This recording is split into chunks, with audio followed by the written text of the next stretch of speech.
que aspiraba a denominarse México Libre, pues vamos a hablar ya en unos segunditos más con Martín Faz, consejero del Instituto Nacional Electoral. Martín, buenas tardes.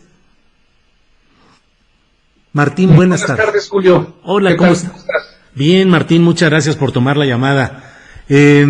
Martín, pues el pasado viernes estuvimos todos muy pegados ahí para ver cómo estaba la discusión, el debate y el desenlace de esa sesión, pues muy trascendente respecto al registro o no de nuevos partidos políticos. La atención se ha centrado en el tema de México Libre.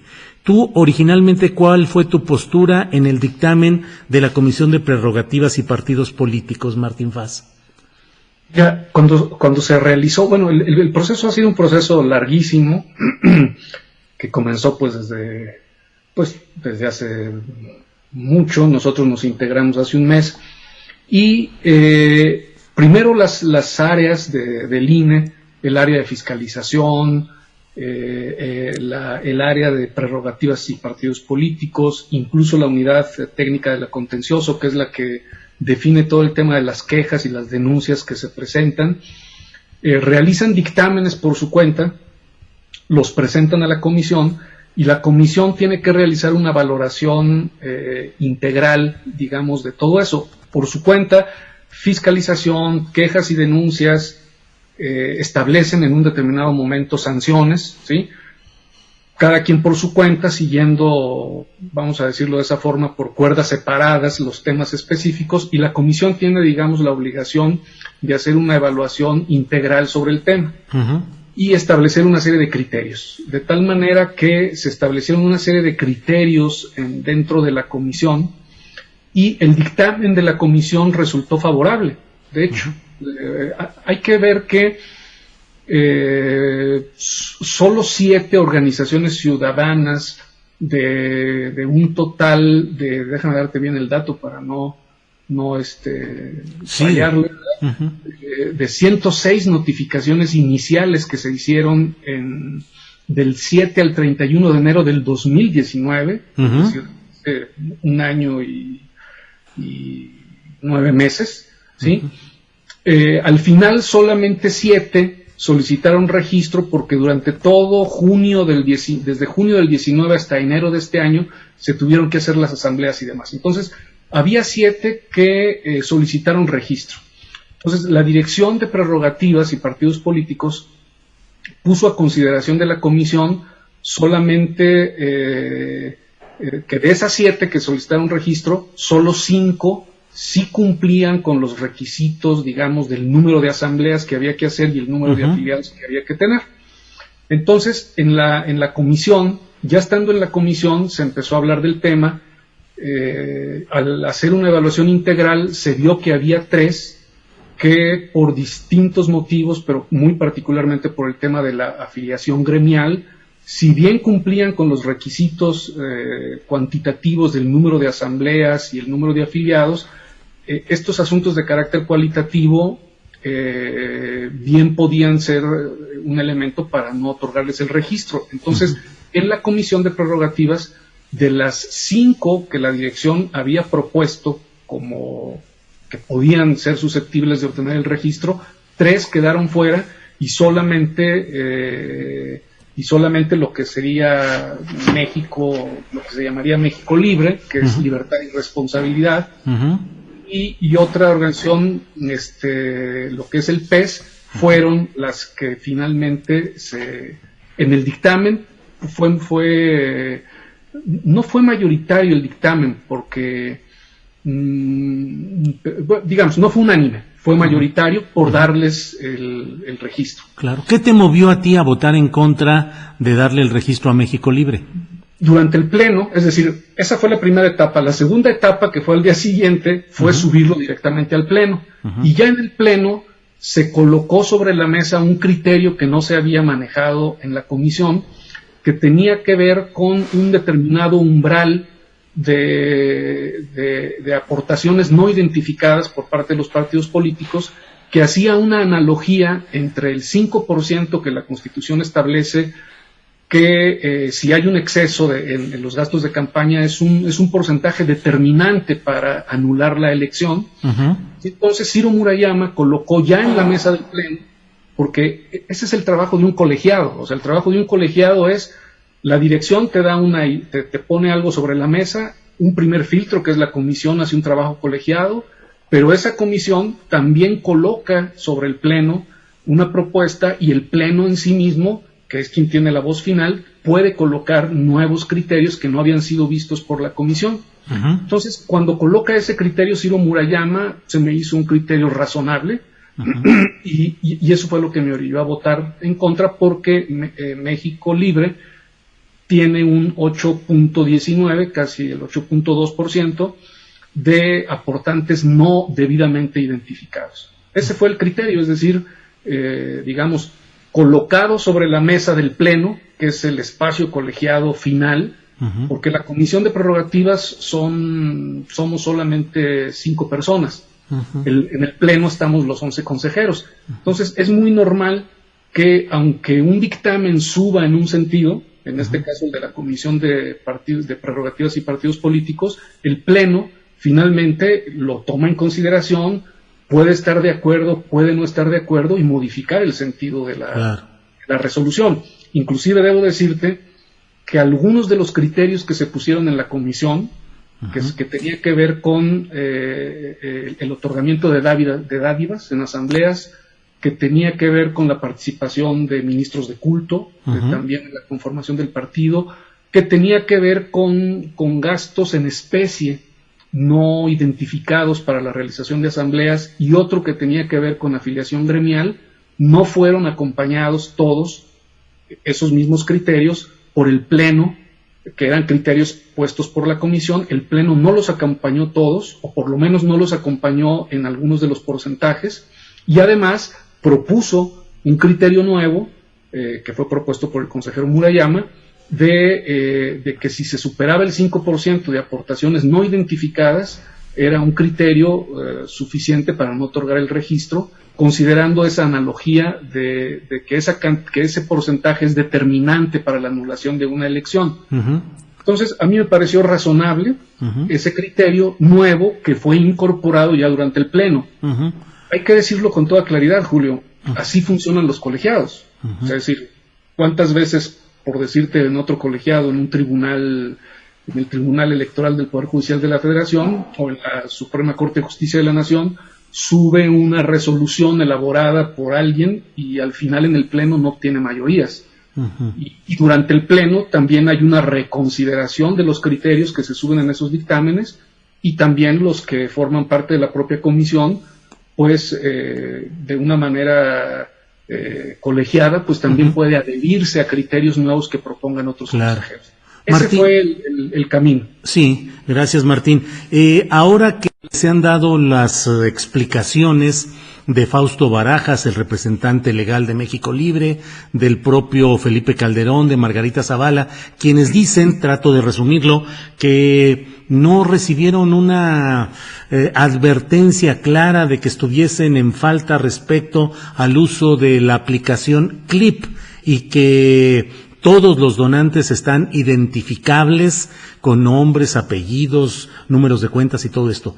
¿Crees que esta argumentación posterior que se ha dado cambia tu punto de vista? ¿Crees que tienen alguna razón estas impugnaciones? Eso tendrá que hacerlo valer ante el tribunal. Ante los, uh-huh, dictámenes de fiscalización no existía esa información. Uh-huh.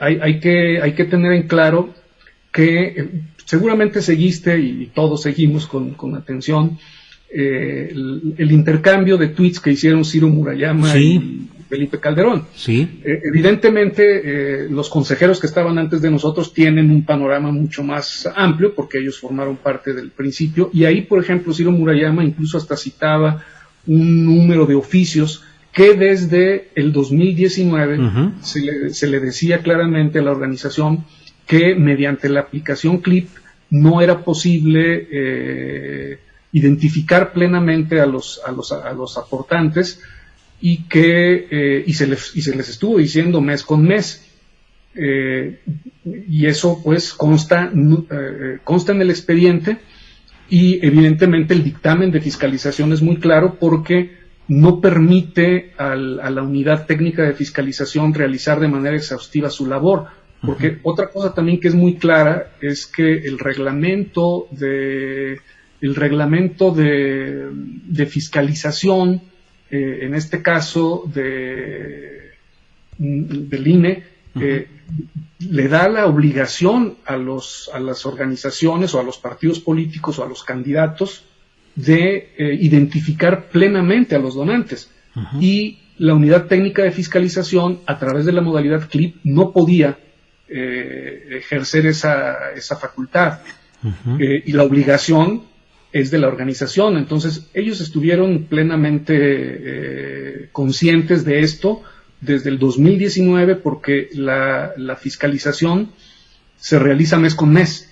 Y la unidad técnica de fiscalización, desde el 19, que manifestaron su deseo de convertirse en partido político y que iban a empezar a realizar todos los procesos de asambleas y los procesos de afiliaciones, mes con mes la unidad técnica de fiscalización les fue informando. Sí, pero esto tiene un límite temporal que culminó con la fecha te la voy a decir con toda precisión para que concluyó el 29 de agosto. El 28 de agosto fue cuando se resolvió que se dictaminó ya por parte de la unidad técnica de fiscalización, y para entonces esos documentos no constaban en el expediente. Bien, Martín. De tal manera que si ellos los tienen, porque además no basta nada más dar una relación de nombres. La unidad técnica de fiscalización debe de hacer una compulsa para asegurarse que esas personas tienen la capacidad de hacer ese tipo de donaciones, porque puede ocurrir que alguien diga: yo doné 10,000 pesos, pues sí, pero ganas el salario mínimo. No es posible que hayas hecho una cantidad así en una sola aportación. Es decir, no basta nada más tener una relación de nombres, sino que la fiscalización que realiza el INE necesita realizar una compulsa para saber si esas personas tienen o no la capacidad. De hecho, el rubro de donadores no identificados puede incluir también el hecho de que no tienen los recursos suficientes, ¿no? Porque forma parte de la fiscalización. No es nada más tener una relación, sino que además hay que hacer una compulsa. Claro. Martín Faz, dentro de todo este proceso, entiendo, lo has dicho, pero quiero confirmarlo así, no solo el ingrediente de las donaciones o los ingresos económicos habría sido una causa para no dar el registro al intento o al proyecto de Partido México Libre, sino que también has hablado de injerencia de ministros de culto religioso, de recopilación de firmas en centros de culto, influencia gremial. ¿Todo eso también está dentro del esquema que tú consideraste? Sí, ¿te refieres específicamente a México Libre? A México Libre, a México Libre. Sí, a México Libre, a México Libre. De México Libre, el principal criterio que yo consideré fue el que fue colocado sobre la mesa por Ciro Murayama, de ese 5%. En efecto, fue uno de los argumentos que dijeron algunos de los colegas respecto de algunas vistas que se habían hecho a la unidad técnica de lo contencioso respecto de estos temas. Pero a mí en particular fue el tema del 5%. En cambio, en el caso del PES, que yo también voté en contra de darle el registro del PES lo obtuvo 6-5. No puede haber una votación más dividida que esa dentro de un colegiado de 11. ¿Sí? Ahí sí yo también me adhería a ese criterio que también se colocó sobre la mesa, de que la intervención de los ministros de culto era razón suficiente. Otros compañeros, los 6 que votaron a favor, consideraron que bastaba solamente con eliminar las asambleas y las afiliaciones que se hubieran realizado por ejemplo, que si en una asamblea participó un ministro de culto, toda esa asamblea se invalidaba y por lo tanto todas esas afiliaciones se invalidaban. O bien, si un ministro de culto había participado como auxiliar para la afiliación, pues que todas esas afiliaciones se quitaran. De hecho, eso se hizo en el caso de lo que es el PES, pero se colocó el criterio cualitativo de que eso no era razón suficiente y que bastaba con la intervención de ministros de culto en la organización para que fuera determinante o relevante, que digamos son los dos criterios. Yo en lo particular me adherí también a ese criterio, por eso voté en contra también de que se le diera el registro al PES, pero bueno, 6 consejeros consideraron que era suficiente con que se invalidaran las asambleas y los afiliados correspondientes de esas asambleas o los afiliados que hubieran hecho los ministros de culto y ya quitando eso, seguía conservando los elementos suficientes para que se le diera el registro. En el caso de México Posible, el criterio fundamental para mí que seguí fue el que se colocó sobre la mesa de ese 5%. Porque, hay que decirlo, sobre el tema de afiliaciones que se realizaron en algunos centros de culto, es un asunto que todavía no está resuelto por la unidad técnica de lo contencioso. ¿Sí? Habría que esperar a que resuelva la unidad técnica de lo contencioso. Porque, como te digo, cada una de las áreas del INE sigue su propia, tiene su propia área de responsabilidad. La unidad técnica de lo contencioso es quien ve ese tipo de quejas. En cambio, el tema de los donantes no identificados lo ve fiscalización. Entonces, cada una de ellas tiene que elaborar un dictamen. De hecho, la unidad de lo contencioso, a final de cuentas, hace un proceso, un procedimiento ordinario sancionador que resuelve en un sentido, digamos, que es cierto o lo puede desechar, en fin. Entonces, ese tema en particular es un tema que todavía la unidad técnica de lo contencioso está por acreditar. Claro. ¿Sí? Bien. Pues Martín Faz, muchas gracias por tu amabilidad de tomar esta llamada y de ayudarnos a entender lo que pasó en aquella sesión y el contexto y bueno, pues lo que viene, Martín Faz. Así es que muchas gracias. Un gusto como siempre, Julio. Gracias, Martín Faz, consejero del INE. Buenas tardes. Bien, vamos a pasar a nuestra